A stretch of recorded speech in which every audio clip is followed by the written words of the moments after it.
Welcome to The Explainer. So, you've probably bought a smartphone before, right?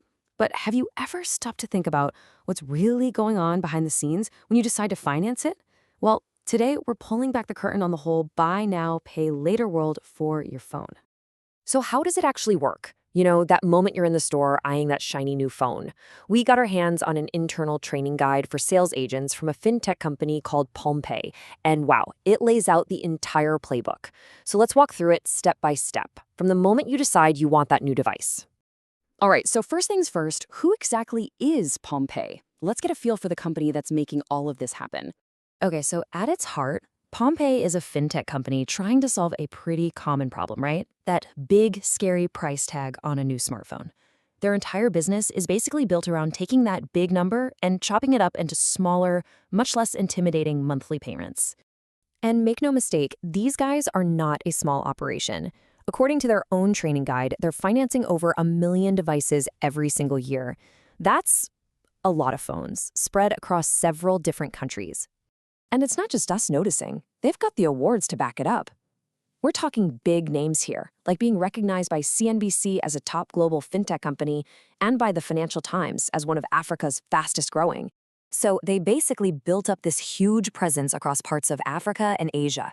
And then they set their sights on the Philippines. They rolled out a completely digital, app-based system there, bringing this whole financing model to a brand new market. Okay, let's switch gears. Imagine you're the customer. You're standing there in the store, you've found the phone you want. What happens next?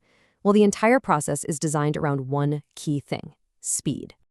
Yeah, this is their headline feature, their big promise. A credit decision in about 5 minutes. Seriously, from the time you start the application to getting that yes or no, we're talking about the time it takes to grab a coffee. And the actual journey for you, the customer, is broken down into 5 pretty simple steps. You pick your phone. A sales agent guides you through a digital form right there. You submit all your info. Hopefully you get approved. And the last step, you install the PalmPay app on that brand new phone. The whole thing is designed to be super smooth and happen right there on the spot. But hold on, not just anyone can walk in and do this. There are a few boxes you have to tick first. The eligibility rules are pretty standard stuff, being between 18 and 60, having an active phone number. But here's the key one. You can't already have a phone financed with them. And of course, at the end of the day, it all hinges on whether you pass their credit evaluation. So, what do you need to bring to the table? Well, the usual suspects are here: a valid ID, some proof of income, your basic personal info. But here's something that really caught my eye. They ask for a link to your most used social media account, and that's fascinating, right? It shows how companies are looking beyond traditional credit scores and using, other data points to figure out if you're a good risk. And get this, they are super strict about the photos you submit. I mean, your ID photo can't be even a little blurry, it can't be expired, and your selfie has to be crystal clear. No hats, no sunglasses. Any little thing is off, you could get an automatic rejection. It just goes to show you how much their automated system relies on getting perfect, clean data. So let's say you get approved. Awesome. But you're not just walking out with a free phone. You've got to put some skin in the game.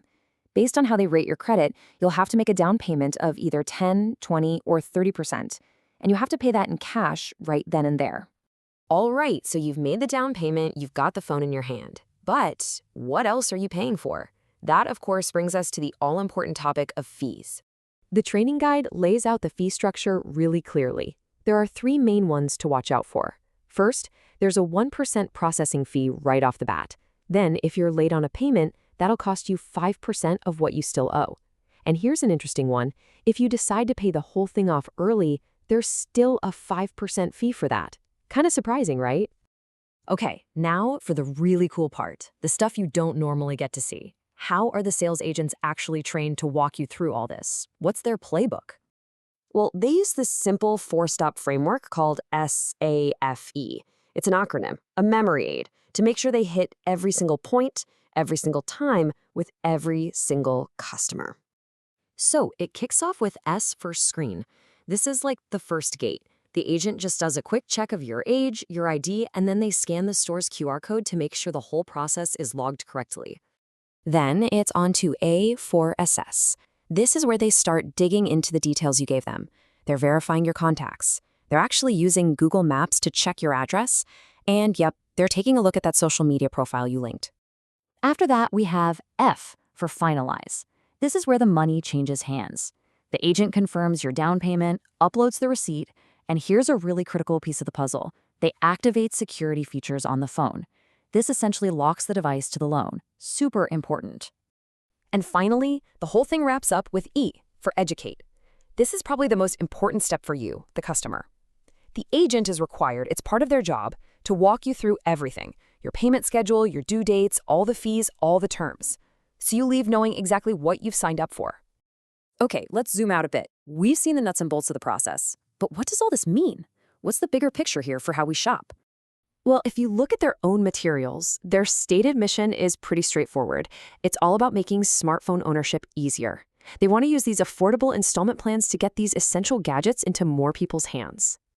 I mean, this whole process is a perfect snapshot of a huge shift in how we think about credit. The idea of getting a loan in 5 minutes, that's not some futuristic concept. It's happening right now on retail floors.